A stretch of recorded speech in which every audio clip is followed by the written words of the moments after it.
Okay, here we go live. Everybody, thank you so much for joining us, whether you're watching live or whether you come back to watch the replay. Welcome to Lent with the Desert Elders. And this is the sixth theme of Lent that we're studying together, just going over. If you haven't seen the other sessions and the other themes, you can go back on the YouTube channel and check those out. What I wanted to do with these 6 sessions during the Lenten season is bring some elements from my book, The Way of the Desert Elders, into conversation with some of these themes so that they can kind of inform us a little bit and inspire us during this time, and hopefully make it a richer and more meaningful time. And ultimately, my hope is to draw us closer to God and to each other during these times. And so I have made this effort to have different co-hosts from very different walks of life and different experiences. And of course, you don't have to buy the book to get something out of the sessions. I do hope that you buy it. I hope that it means something for you and you can get something out of it. But to just follow us along in these sessions, you don't really need it, and we'll be speaking in ways that aren't exclusive to the book. And so if you are interested in getting the book, you can go to tiny.cc/elders to get that. And the final session is one about conversion. And my guest today is Mark Linghurst. So thank you so much, Mark, for being my co-host today. Oh, I'm delighted to be here. Thank you, Lisa. For some of you, you may have been listening to my things. And this year, Mark was a guest on my podcast and we went over his book. And that was a really great time. So if you're appreciating anything that's happening here, go back and check that interview. It was a really great book, and I was really glad to interact with Mark on that. And maybe to kick us off, you can tell people who are viewing who don't know you a little bit about you. What would you like them to know? Yeah, sure. Well, my name is Mark Linghurst. I am a spirituality writer, and I also do a weekly Substack. I live in the Berkshires of Massachusetts, rural Massachusetts. I thought I was a city person until I moved out to the country, and now I love it and can't imagine not living in the country. I've been on a contemplative path for a long time, and I am a part of a new monastic community that feels relevant to share. It's called the Community of the Incarnation, and we share a contemplative rhythm of life together. It's a digital community that meets for a couple times a year for retreats, and that has. So yeah, I consider myself a student of the mystics, but also a practitioner of and contemplation. I say in my book as it's probably what keeps me a Christian, because I view it as the pearl of great price, the essence of what Christian faith is really all about. So that's what's up for me, and so glad to be here with you. And I want to make sure that I point people towards your Substack, because I've gotten so much out of your Substack this year. I saw that you just put out something today and I didn't get to read it yet, but I'll be on my way over either today or tomorrow to make sure I check it out. So people wanting to get some of Mark's work can go to marklinghurst.substack.com. And towards the end, I'll have you give us some details of where to find you in specifics beyond that one. And I wanted to have you as a co-host because of your sensitivity to the mystic and contemplative traditions and how that is so rooted in your life, your education and experience. And that really overlaps so well with what the Desert Elders are up to many times in these desert settings, and how they can kind of inform our lives now through either their practices or their example or their way of life. I think it really is something we're maybe thirsty for and don't even know that specifically. But a lot of times when people are introduced to some of these contemplative practices and just the simplicity of them, it brings a certain kind of new peace. And it's a joy to see some of that taking root. I've appreciated that. And I guess I'm not prepared you for this question yet, but it comes to mind, and I want to try to ask, are you getting a sense from your vantage point that these more mystic and contemplative traditions are just a great counterbalance or counteraction to some of the frenetic craziness we have in social media, but all the digital input and all the media input? And so that all the catastrophizing that happens on a regular basis. And I guess I'm just sort of interested in, do you see people just thirsting for that more now? Or, Yeah, that's a great question. I think it's a great time to be interested in the mystics. I mm, I I think I think they have great resources for our current global crises, national crises, mhm, uh, and the digital age of social media, etc. I think slow spirituality is where it's at. mm, Because that's where wisdom is, mm. spirituality, in my opinion, is not meant for a hot take, it's meant for a slow take, and that's where the depth and wisdom Mhm, comes. But mhm, also, I think the broader. I view us in a broader context of really people discovering mystical spirituality, mhm, because we're in a time period where really the contemplative tradition is not hidden or a secret mm, behind cloistered gates, yeah, monasteries, and really anybody who is seeking a path of depth in their spiritual life can find this, and many mhm, are. People go to retreat centers, people are hiking the Camino yeah. to Santiago. I buy Trappist jelly at the Stop and Shop where I live. Oh, wow. And there's Trappist beer, and folks are discovering, and that's, the products are just kind of a whimsical way of saying it, but people from evangelicals to progressive Protestants are discovering the depth of contemplative life as a resource, Mhm, that what isn't there often in on the surface, in the expression of spirituality mhm, that many folks are living. So yeah. I think we're in an exciting time for that wisdom to be discovered, and what greater time to pray than the times of crisis Mm, and hot takes and yeah, reaction. yeah. Um, Oh, well said. Yeah, I've thought about in a spiritual sense, if this could be this analogy as like if you've had um, ready-made meals in a package, in a little packet, and you've been sucking those out day after day after day, you would really love a slow cooker meal.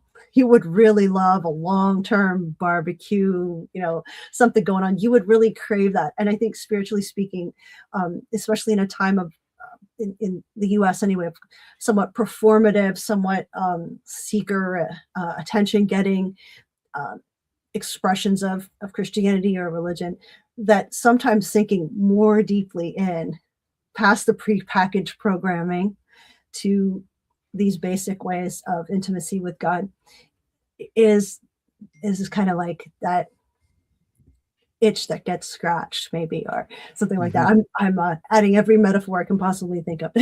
Yes, yes, but good. but yeah, these sort of deeper, more rooted, and they're rooted in the Christian tradition, but they're also rooted in these lives of great devotion. Mhm. Oh, And do you mind if I say one more thing on that? oh, please do. Well, I also think it's important to name, like, contemplation is not an escape or an excuse for inaction in the Mhm, midst of crisis. Rather, it helps us discern what to do and mhm, what is ours to do, what's not ours to do. How do I love my neighbor? yeah, How do I stand with those who are suffering, but mhm, also not feel like I need to save the world, because God is saving the world and God is saving mhm, me. So it's mhm, not a replacement for inaction, but mhm, rather a depth to help us, a depth resource to find our action, mhm, meaningful action, purposeful action rather than mhm. reaction, is how I would put it. Right, and I think it can be these sustaining practices that actually kind of fuel us up for action in the world.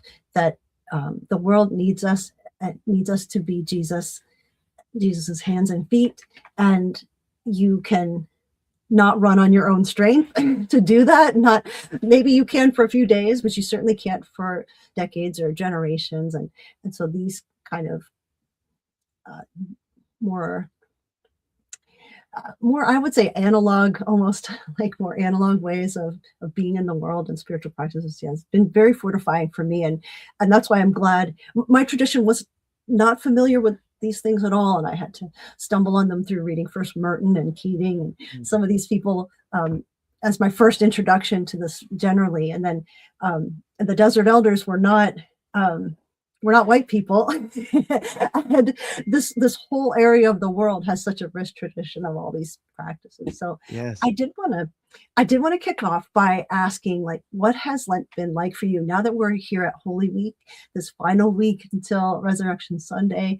I was wondering if you had anything to share, like how the Spirit has moved, or what you've enjoyed focusing on, or what you've learned. I just wanted to pick your brain for that. Oh, thanks for that question. Well, Lent has been it's been challenging for me this year, to be honest. I'm Mhm, going through a personal grief mhm, that I won't name, but mhm, but I and Lent going through Lent with suffering is is mhm, that's what it's all about. It's a yeah, way of not spiritual bypassing or avoiding, but the trajectory of Jesus is through crucifixion mhm, towards death. We know that and we know that a resurrection is on the horizon, mhm, but it really is through the death, the Holy Saturday, the experience of absence of God, and then mhm, the renewal of all things. And mhm, so, yeah, so I've been doing some internal grief work, and the other thing I would say is I've been enjoying being in a contemplative community. mhm, For Lent, we've been doing a morning prayer with this community I'm a part of, and I don't even make it, a lot of the days, but knowing that I can make it for some of the days means that I'm not walking Lent on my own, and just showing up and doing prayer, contemplative prayer together is mhm, a very powerful way to go through Lent for me. The mhm, other piece that I would name in the spiritual community I'm a part of is that and this gets to the conversion theme, we do something every year in community, which is based on the 12 steps. We mhm, use the 12 steps as a model for spiritual mhm, transformation, and we mhm, apply it more universally to mhm, like addiction writ large, not to mhm, the exclusion of, you know, uh-huh, substance addictions, etc. mhm, But learning from the spiritual wisdom of the 12 steps. And we actually do like step 4 and 5, mhm, which is rehearsing our resentments and then telling somebody else about it, the exact mhm. nature of our wrongs, as a Lenten practice Wow. to embody a conversion of life and make sure that we're really looking at our deep patterns of stuckness, of Mhm, harm to others, and of desire that is you write all about this in your book, but desire that is elsewhere other than directed towards God. So that's what mhm. I've been up to this Lent. Wow. And what you're talking about in this theme of conversion and also sort of doing the hard work, or sometimes Lent is spent um,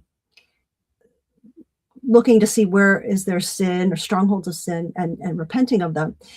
And I wanted to make sure that we touch on this aspect, because I don't want to give the impression that Lent should be some sort of shame-filled spiral Mm, that mhm, disconnects us from God.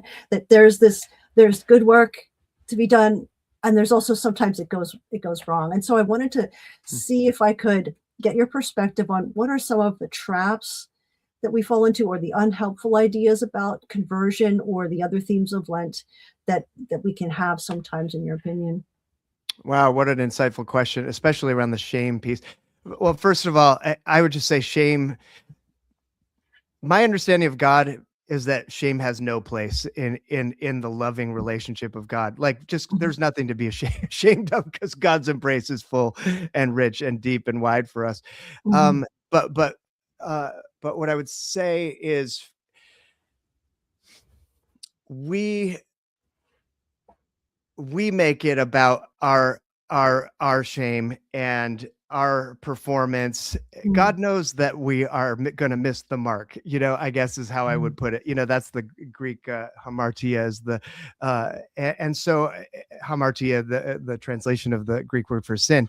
And we're going to miss the mark. We're going to hurt people. mhm, We're going to make mhm, decisions that are not in best interests of ourselves. We're going to hurt ourselves. mhm, We're going to hurt the planet. uh, and my approach to spiritual life is that God knows this, and God already loves us in spite of it. It's just unmerited grace all the way through. And so there's nothing to be ashamed of, but rather there's a reality to be oriented towards. And the more that we can orient towards the reality of who we are in our brokenness, in the ways that we missed the mark, the more we can participate in grace. And so I think there's just freedom. There's just freedom, and I think I was sharing with a group a few weeks ago about the first time I did this practice of the 12 steps in community. And it was very daunting, like you got, because you have to like do a sort of inventory of your life, and who are you carrying resentment for? And I did feel like, oh my God, like I'm not measuring up, and like this is so daunting.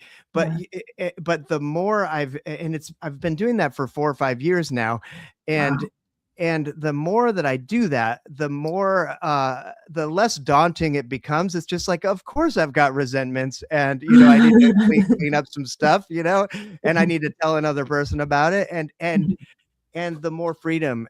So I really believe that the more we have this practice, and there are different ways that sometimes I believe language needs to be changed.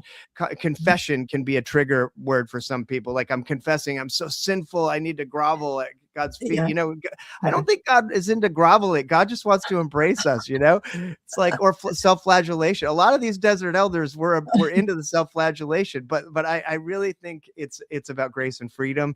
And the more we practice this Lenten muscle of telling the truth to ourselves, which is confession, but telling the truth to ourselves and God, telling the truth about our world, confessing the sins of the world, our complicity in systemic injustice, etc., the more we experience freedom and that grace that is always there for us. So that's how I would go about responding to that. I love that. And I would just piggyback on some of that in my own personal life, I had a lot of shameful self-talk, like just growing up in my adolescence, in my 20s, a lot of like, oh, you're not good enough. God doesn't like you. Maybe God loves you sort of, but like doesn't really like you and doesn't like what you're up to. And this kind of slow embrace of radical self-acceptance, not of my own merit, but that God accepts me because God is forgiving and gracious. That once that could actually be metabolized, it was a lot easier to be honest about things that I got wrong, mistakes, intentionally, unintentionally, to not feel like that was this difference that Brene Brown has mentioned so well. Shame is, I am something wrong, and guilt, which we need, is I've done something wrong, make it right. But shame is, I am something wrong. There's nothing, I'm stuck. There's nothing I can do. And then there's this big disconnection with God and others. And I think that's what we have to, get plucked, hopefully by the Holy Spirit, just plucked right out of our lives, because it does us and nobody else any good. It just keeps us in this awful place. And Lent is a great time to confront where some of these tapes or some of these things are going wrong, and say, how does God really feel about us? And if we actually believe that, it can start to sink in. It can start to make a difference in how we think of ourselves. Now, maybe not everybody has a problem with feeling shameful. Maybe people sometimes have the opposite problem, like, I'm great, I never do anything wrong. But some of that, I think, is actually the same coin, just on the other side. It's still shame, but it's this overcompensation that winds up happening.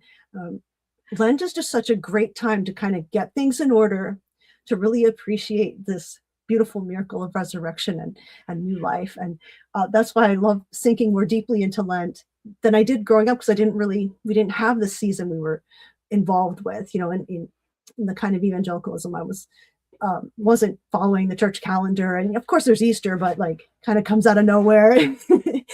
And I wanted to also, just related to this, talk about how the theme of conversion, or any of the other themes of Lent, what you think are some of the practices that can promote these types of things like conversion, and this kind of continual effort that we make, this necessity toward Christ-likeness. And it can include this answer can include either times now, spiritual practices, or times in the past that have helped you. And which ones might those be? Thanks for that question. For me, when I'm thinking about conversion, well, I also am a former evangelical and grew up in that tradition. And I often joke that conversion was it was repetitive. And Mm, I like to, I think I have a chapter in my book where I write about, or maybe it's Substack, I can't remember, but where I write about being born again, like many a lot. times. Yes, I did read So, that. and Mhm, so when I'm thinking about conversion, what I'm really thinking about is this deeper transformation that is not dependent on what I'm feeling at a given mhm, point, and mhm, is also not dependent on like a quick decision in the moment. And so this idea of contemplative practice really has helped me settle into a rhythm of spirituality that is not dependent on what I'm feeling. mhm, And the mystics write about this all the time. You might have consolations, which are great. It's great to feel the closeness of God's love and the grace, the freedom. But also, we're not going to experience that all the time. Does that mean that I'm not converted if I'm not mhm, experiencing that? No, I think the conversion is rather a deep, long, um, commitment to moving in a certain direction. And then right. we start to see the fruits of conversion over time. But, Yeah. I look at, saying yes to Jesus, that's for me, that's not conversion. That might be checking a box.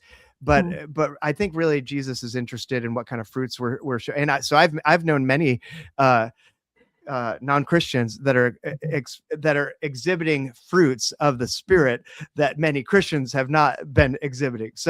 Yeah. So uh s- so that's how I understand. And the only way I've been able to get my heart around that is through contemplative practices, just through the slow Mm, work of attending to silence, mhm, of developing a relationship with God, and developing a relationship with my thoughts and letting mhm, go of my thoughts, mhm, combined with the work of therapy and spiritual direction, where we're taking into account our woundedness, mhm.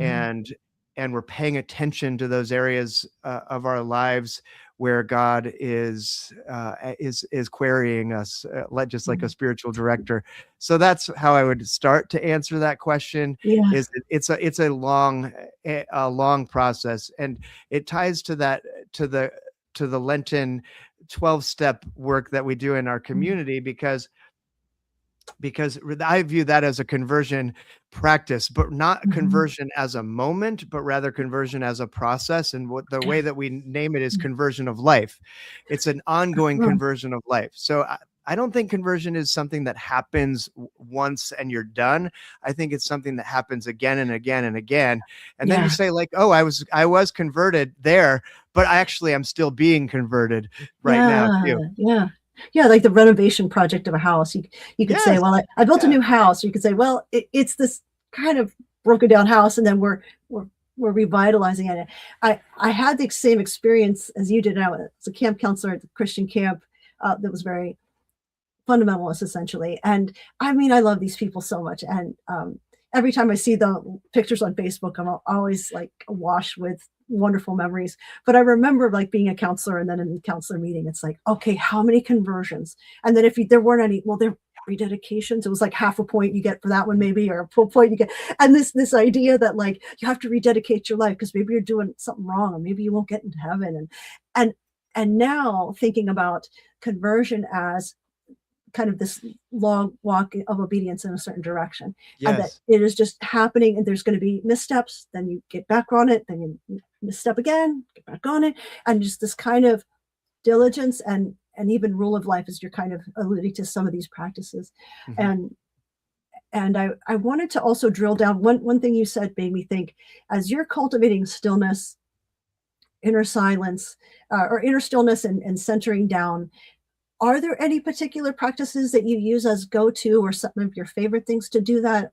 Did you like do Lectio Divina, or do you have Oh a yeah. kind of prayer you pray, or what helps you? Oh yeah. Thanks for that. Yeah, I am a big fan of just trying a lot of things and habits. So I do the praying the offices is great. I love praying the Psalms, and that helps me attend to what I'm feeling, connect to God in that way. Mm, And there's a great tradition of so many mystics, contemplatives praying the Psalms over the mhm, as a prayer resource.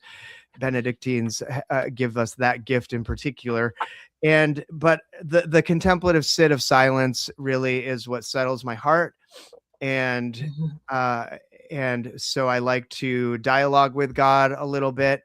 mhm, As Teresa of Avila talks about, prayer is the intimate sharing of friends, and viewing God mm, as a friend, just to dialogue with. mm, But then settling into us, and maybe praying for situations in the world, but then settling into a receptive silence, similar to centering prayer, mhm, or one of those modalities where we're just resting in the presence of mm, God. And the practice of centering prayer is you're sort of watching your thoughts and you're letting it go. And mhm, but simply resting in God's presence there mhm, has been really helpful for me. And mhm, when I and so that's one of my go-to practices.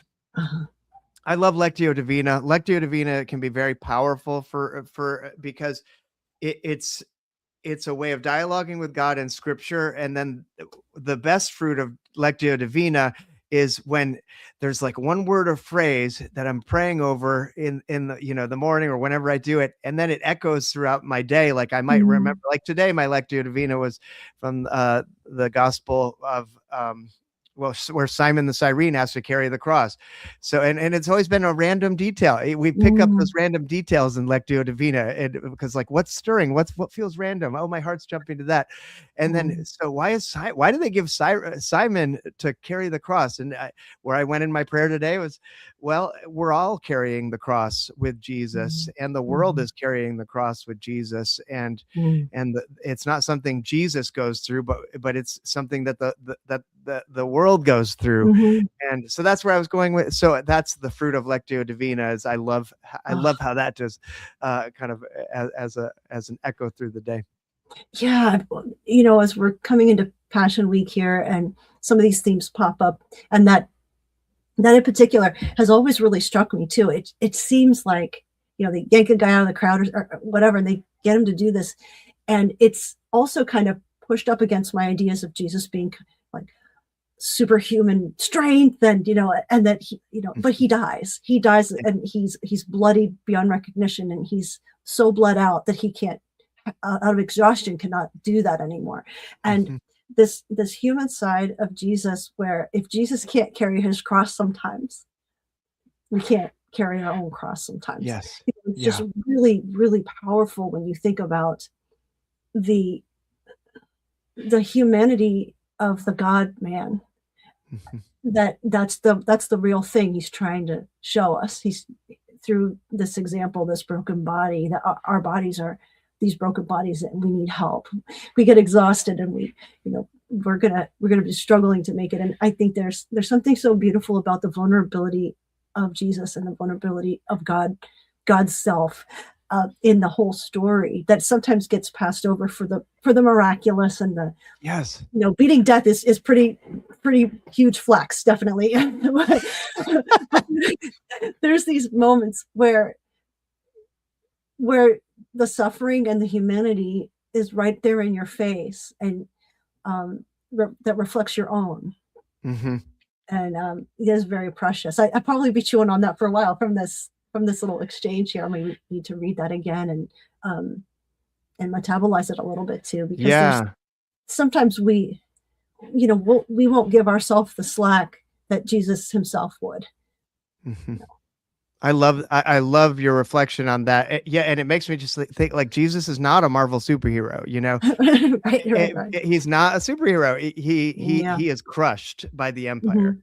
and Yeah. and he and it's state execution. He dies in the most bloody, Mhm. horrible way possible, and Right. it's God as vulnerability, um Mhm. Mhm. and then God as new life and resurrection and Yeah.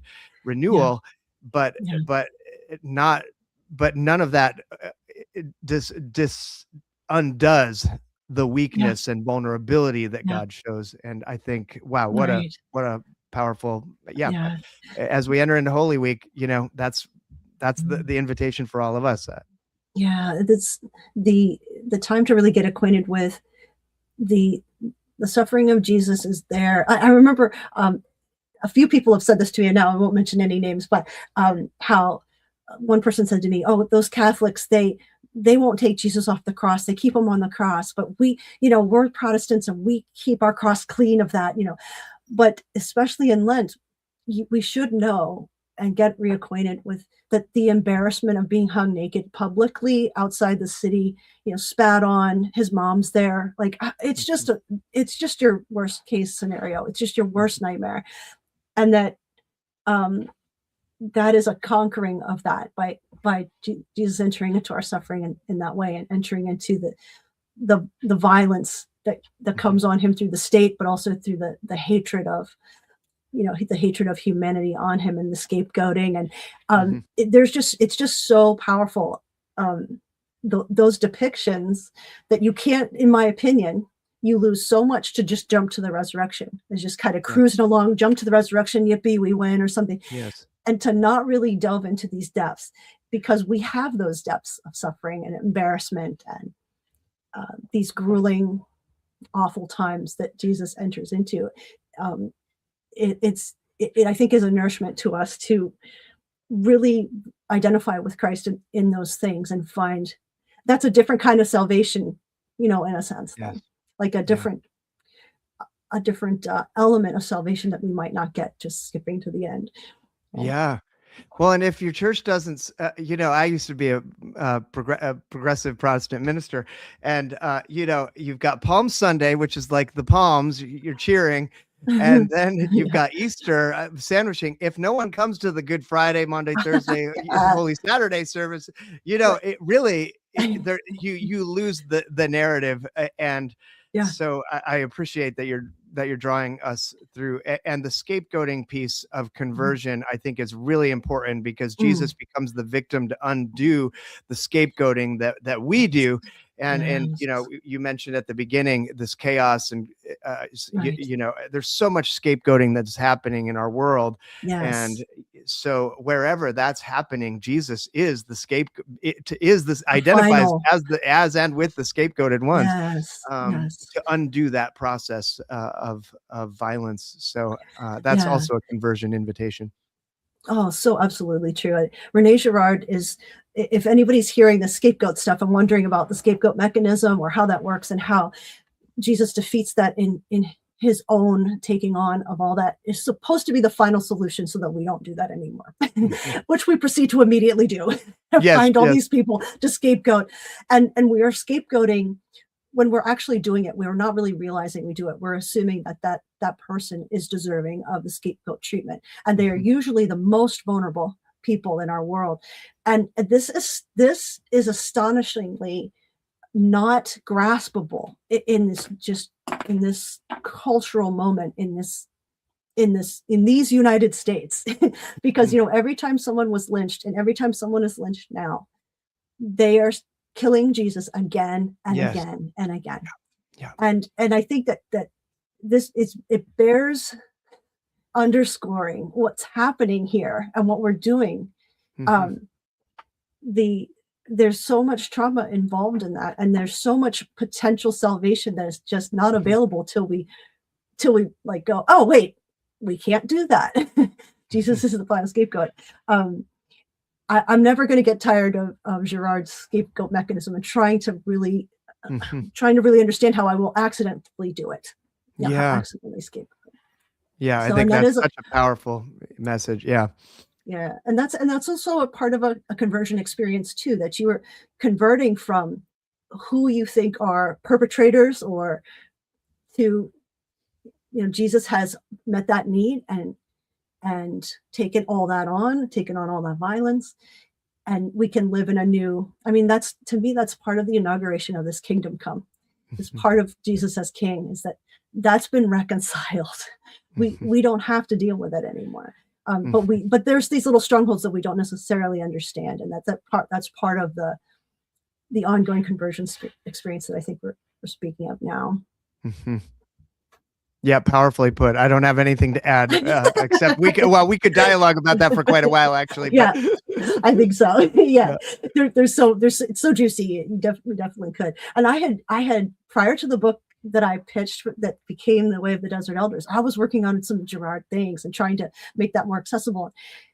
And it's like I don't know if that book will ever happen, but I feel like more needs to be said toward that, and so I Well, don't. Who oh, knows? I would yeah, I encourage you to do it if you can, because it's such a profound message to help us understand what's going on with Jesus, the Mhm, lamb that's slaughtered in the book of Revelation.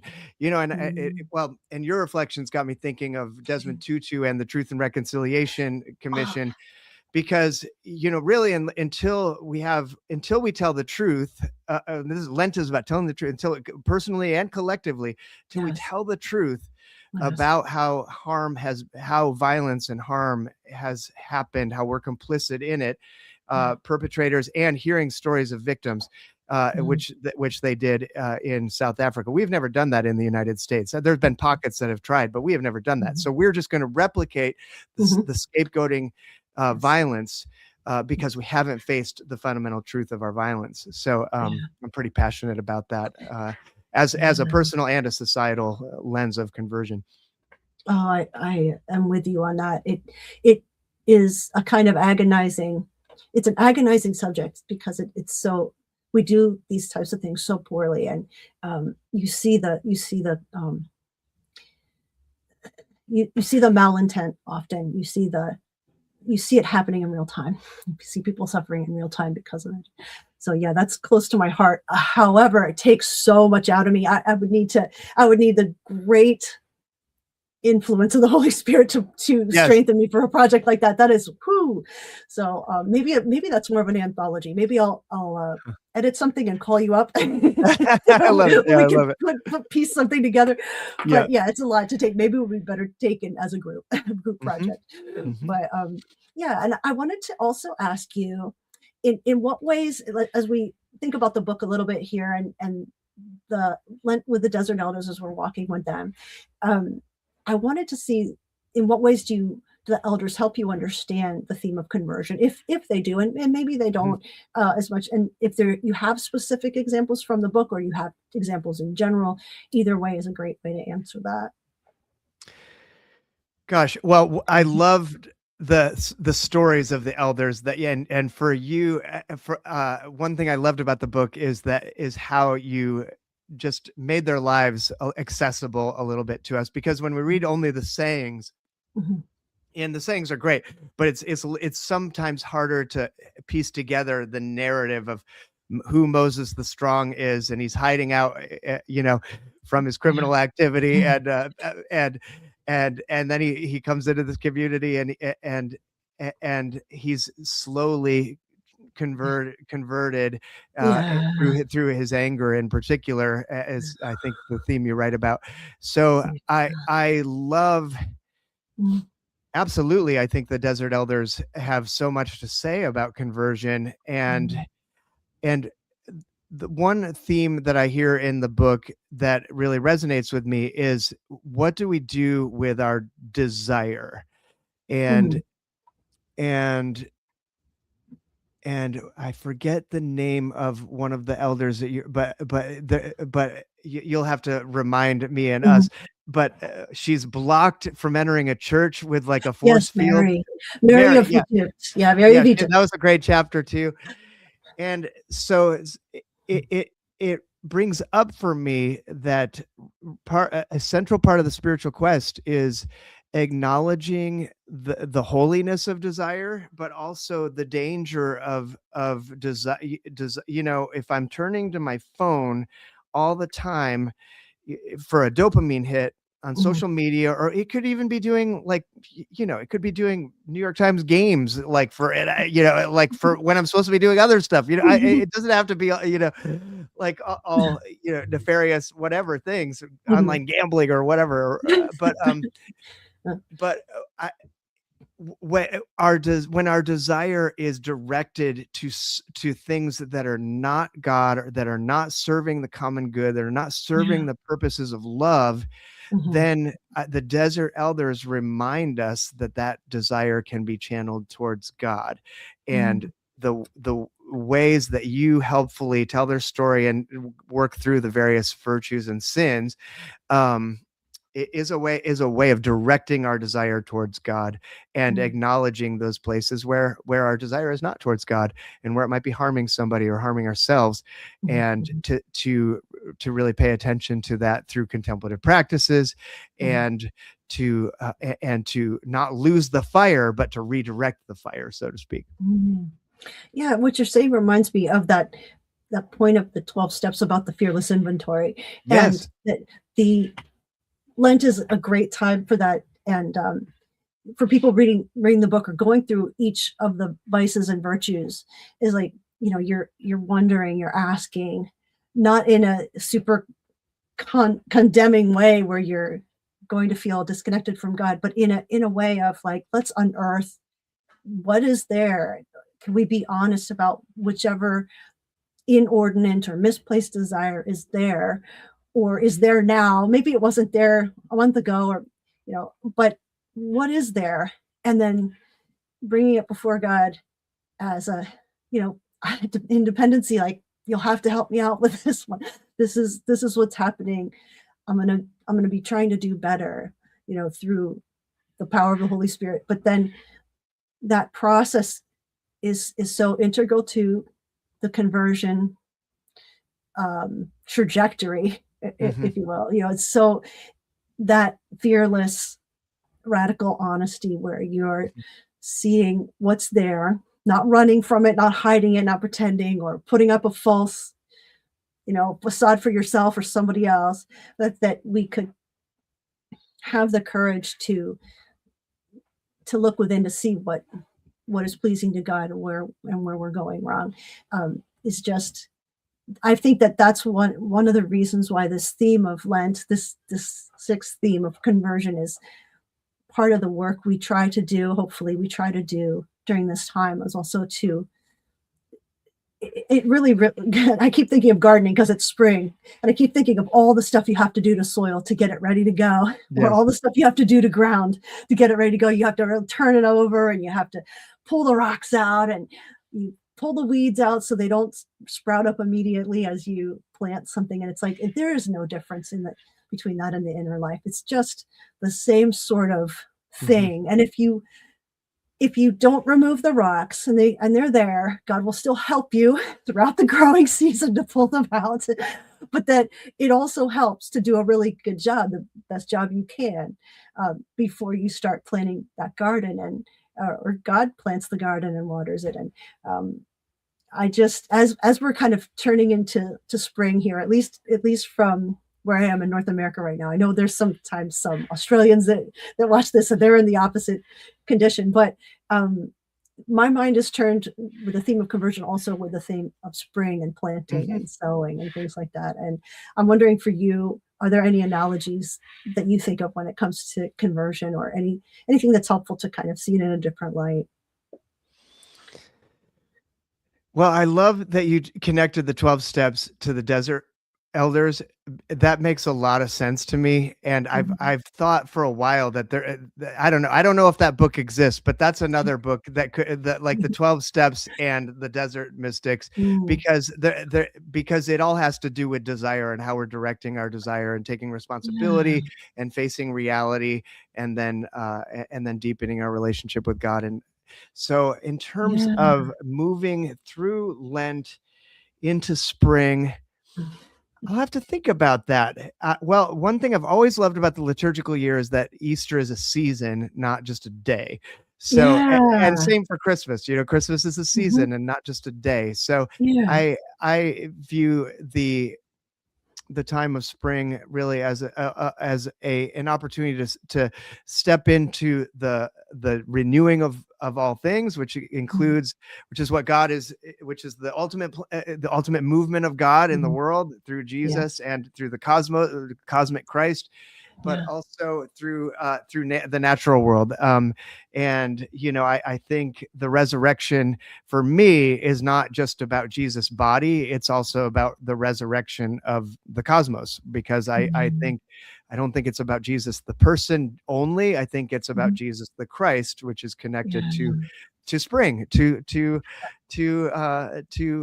to being outside, to birds, to beauty, to Right. that lightening sense that we have Mhm. when not just we well, I live in New England, so it lends itself to a Mhm. liturgical calendar in that way. Right.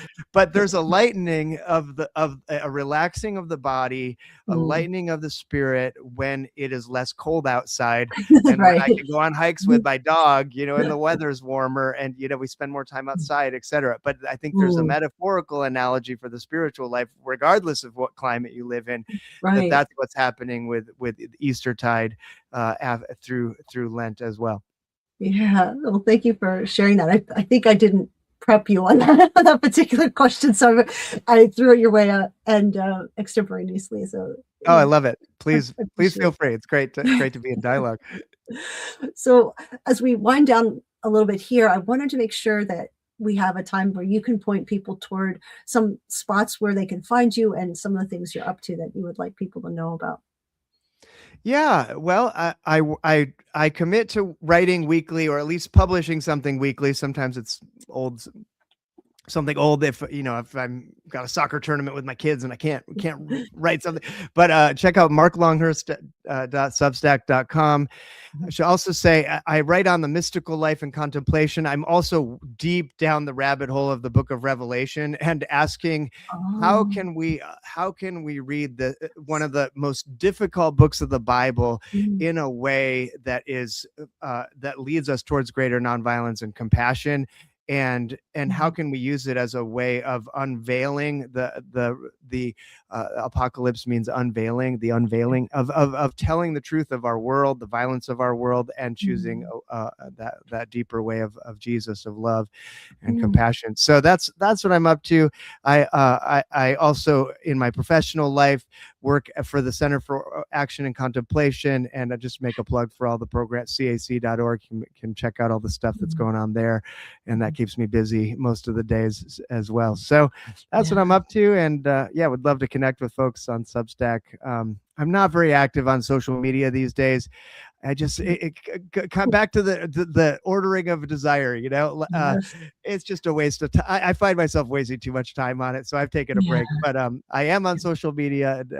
Ordinary.mystic is my Instagram, and maybe I'll post something on there in a little bit, but maybe I won't too. Yeah. Well said. I mean, I think that's the thing. We need to give ourselves permission to just abandon it forever or for a time. And I Yeah. think sometimes you feel like there's some pressure, like, well, I'm doing some things and how am I going to get the news out there? I've made Yes. a book or I did a thing.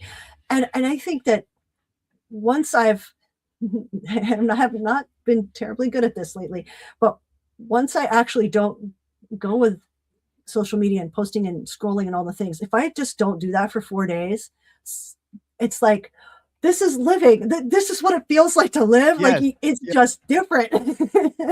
And so, it is a great liberation to not be changed to it. And I think even though it can be like, I'll look up recipes and cat things pop up on my thing. It's cute, but is it like really generative and life giving? Is it really sustaining me, or is it just these like Yeah. weird little snacks, that are Yeah. Right. cheese curls of life or something, spiritually speaking? And Cheese curls of life. I love it's that. just like it's just really not food that we Yes. need for our spirits. Yes. And so um, I hope that I would love to have a period of after the marketing type of I don't know, maybe it's 6 months after a book comes out, I could just take a breather and be like, I don't know about deleting, but maybe really, really scaling back and thinking of it very differently. And I hope that people watching this, of course, I want people to on YouTube to watch this, if that will help them. But also you can be helped just centering down, just being with people face to face, just having conversations or a game night or all the things we could do in real life with other people, and catching up on our mirror neurons firing between each other. And all those things. So yeah, thank you for those wise words. And I want to also make sure that people know that even though this is the final uh, of the 6 themes of Lent, I'll be doing 3 different book chats. They'll be spaced 2 weeks apart. And the first one, that's a book chat about the book, and it'll be about virtues, is with Karen Swallow Prior. And I'm just really thrilled to be in conversation with her about the virtues, specifically her work with it, and in conversation with some of the work I've done in the book on virtues and vices. And it's a time that we need to be talking honestly about creating places and points of virtue for ourselves, and how do we cultivate the virtues that oppose the vices. And I think it'll be a really interesting conversation. So whoever may be watching this, if you tune in April, same kind of thing where it's Sunday at 4 o'clock, but it will be April 19th. I hope that people will tune in, and see what is available through that conversation, because I think it'll be a pretty good one. And then there'll be 2 other ones. There'll be Cindy S. Lee 2 weeks later, and then Robert J. Munson. And I'm just really kind of delighted to have conversation partners in this period of time as I've been getting the book into the world. And Mark, so thankful for you to be conversation with you now. And yeah, just deeply appreciative of that. Oh, of course. Yeah. A real delight to be in dialogue with you. And thanks for all the wisdom that you're helping put out in the world, Lisa. It's meaningful. Thank you for that. Well, everybody, so long. I wish you a blessed Lent and a blessed Holy Week leading up to the resurrection. I hope you sink deeply into this season and get out of it all that's available to you, all the gifts that are there, and all the treasure hunting that you can do during this time with the different themes of Lent, from the Lord's Supper to Good Friday. I know at my church we have a Maundy Thursday, I said Thursday, but Maundy Thursday service, and then we have Good Friday, and then we go to an Easter, like a sunrise service. But then there's that Holy Saturday that's kind of this gap, and it is important, I think, to sink into some of the harder feelings that come with grief, that come with despair and doubt, that we all wind up struggling with. That's all part of the spiritual path for us, that God accounts for those, and Jesus Christ accounts for those in his life on earth. And we're invited into each aspect, not just all the happy moments, all the miracles and all the fun stuff, but even into the deepest, darkest parts of our experience in this world, that through that, going through that death and resurrection, then resurrection can come after that. And after the grave, there is something else.